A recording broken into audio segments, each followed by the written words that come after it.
The emergency klaxons blared through the corridors of the Galactic Academy's Xenobiology wing, their shrill cry cutting through the usual hum of learning and research.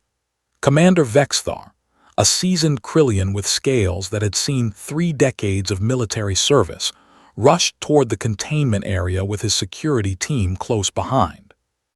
"What in the void happened here?" he demanded, his translator chip struggling to keep pace with his rapid-fire clicks and hisses. Cadet Zimora, a young Plexian whose spots were pooling bright yellow with stress, stood frozen outside the observation chamber. "Sir, the Earth Cadets. They were unauthorized in the restricted section. They somehow accessed the Ursulith nursery."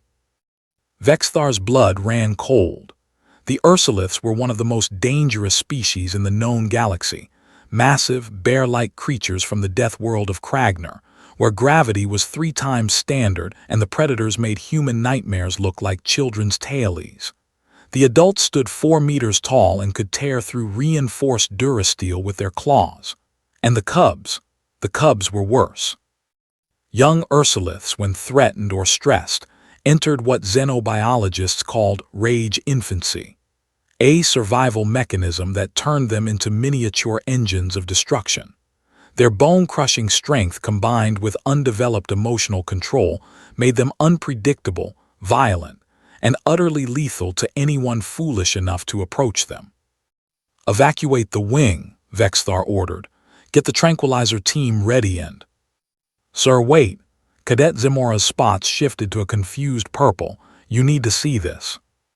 Through the reinforced glass, the scene inside the nursery made no sense. 6 Ursulith cubs, each the size of a full-grown Krillian, were indeed in distress mode.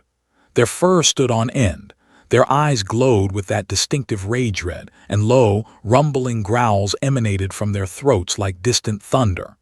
They had formed a defensive circle, teeth bared, claws extended. And in the center of that circle stood Cadet Sarah Chen, a human barely into her 2nd year at the academy. "Get her out of there."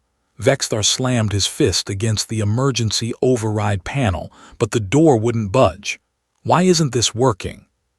She locked it from the inside, sir," Zimora whispered. The commander's translator chip actually sparked. "She what?"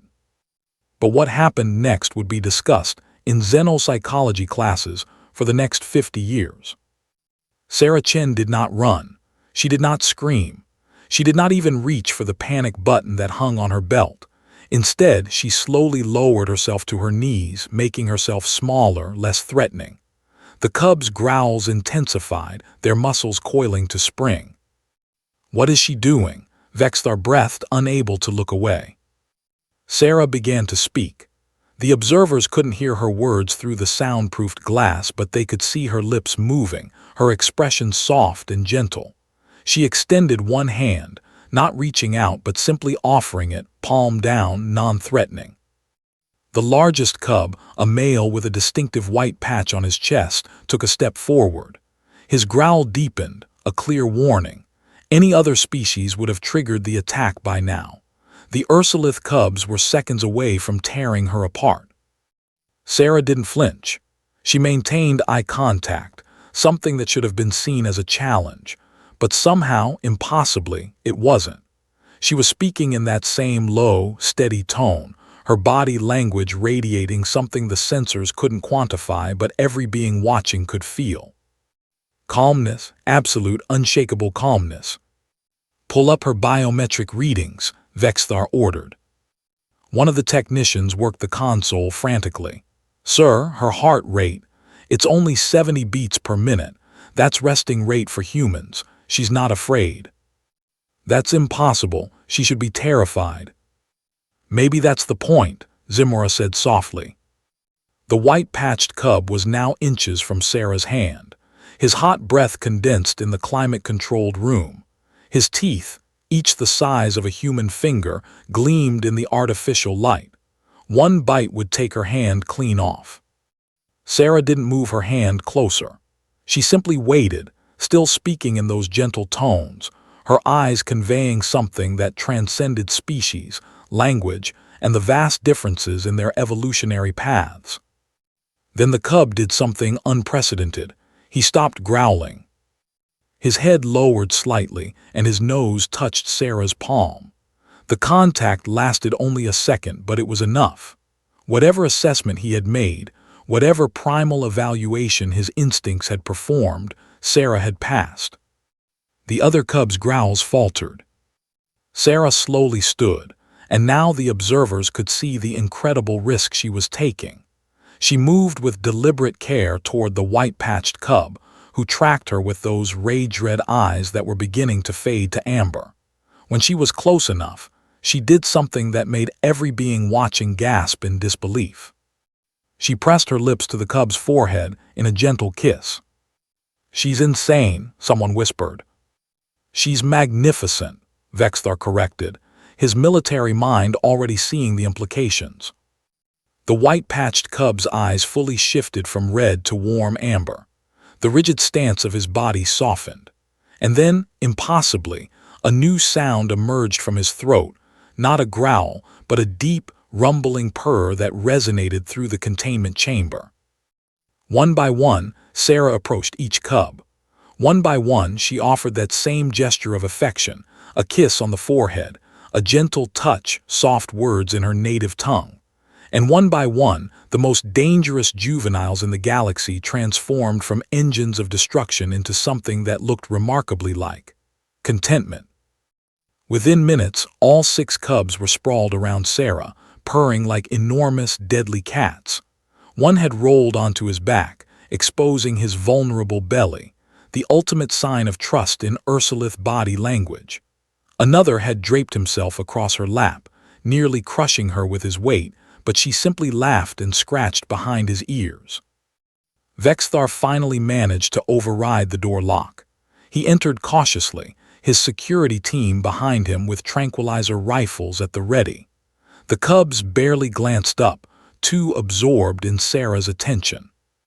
"Cadet Chen," he said, his voice tight with a mixture of anger and awe, "do you have any idea what you've just done?" Sarah looked up, her expression sheepish. "I know, sir. I shouldn't have been in the restricted section, but I heard them crying through the ventilation system. They sounded scared and lonely, and I couldn't leave them like that." "You couldn't," Vexthar's scales rippled with emotion. "Cadet, these are Ursulith cubs in rage state. They've killed train handlers. They've breached containment fields. They're classified as approach with lethal force authorized." "But they're just bobbies, sir," Sarah said simply, stroking the massive head resting in her lap. "They needed someone to show them they were safe." Later in the Academy's debriefing room, the incident report would become the stuff of legend. Dr. Krelmath, the head of xenobiology, pulled up footage from 16 different angles, analyzing every second of the encounter. "The humans call it bonding," she explained to the assembled faculty and military observers. "In their evolutionary history, humans domesticated dozens of species, turning apex predators into companions. They have an instinctive understanding of animal psychology that transcends biochemical differences." "But the risk," Vexthar protested. "The risk was calculated, even if subconsciously," Dr. Krelmath continued. "Notice how Cadet Chen never showed fear, never made aggressive movements, never triggered the cub's predatory instincts. She recognized what they needed, not a handler, not a controller, but a parent figure, someone to show them affection." Admiral Thross, a grizzled Dendari warrior who commanded the Academy's defense fleet, leaned forward. "Are you telling me that humans can do this with any species?" "Not any species," Sarah said quietly from her seat at the back of the room where she'd been brought for questioning. "But with social species, pack species, family-oriented species, maybe. We've been reading animal behavior for hundreds of thousands of years. It's in our DNA." The room fell silent as the implications sank in. "The Ursuliths have been uncontactable for 2 centuries, Admiral Thross said slowly. "Every diplomatic mission has ended in bloodshed. They're territorial, aggressive, impossible to negotiate with. But if we could show them we mean no harm," Vexthar finished. If we could communicate on a level that transcends words. Sarah stood up, and despite being the smallest being in the room, she somehow commanded attention. The cubs aren't angry because they're monsters. They're angry because they're scared and alone, taken from their parents for study. They just needed someone to show them kindness. 3 months later, the first human-led diplomatic mission to Kragner launched from the academy. Sarah Chen, despite her cadet status, was part of the team. When their ship landed on that death world, where storms could strip flesh from bone and the gravity made every step a challenge, the Ursulith adults emerged from their strongholds with weapons raised. But Sarah walked forward alone, unarmed, and she did something very simple. She sat down on the ground, making herself small and non-threatening. She waited, and when the largest Ursulith warrior approached, ready to crush this tiny invader, she looked up at him with those same calm eyes that had soothed his species young. And very gently she smiled. The peace treaty signed that day would reshape galactic politics for generations to come. The Ursuliths, once considered the most dangerous isolationists in known space, became humanity's staunchest allies. And throughout the galaxy, other species began to wonder what other miracles these strange, small, fragile beings from Earth might accomplish. After all, the humans had done the impossible. They'd turned Growls into Purrs with nothing more than compassion, courage, and the simple act of showing love to those who needed it most. In the end, that was the most terrifying thing about humans, not their capacity for violence, but their capacity for connection. They could walk into the den of the galaxy's most dangerous predators and emerge not as conquerors, but as family. And that, the galaxy would learn, was far more powerful than any weapon ever forged. The end.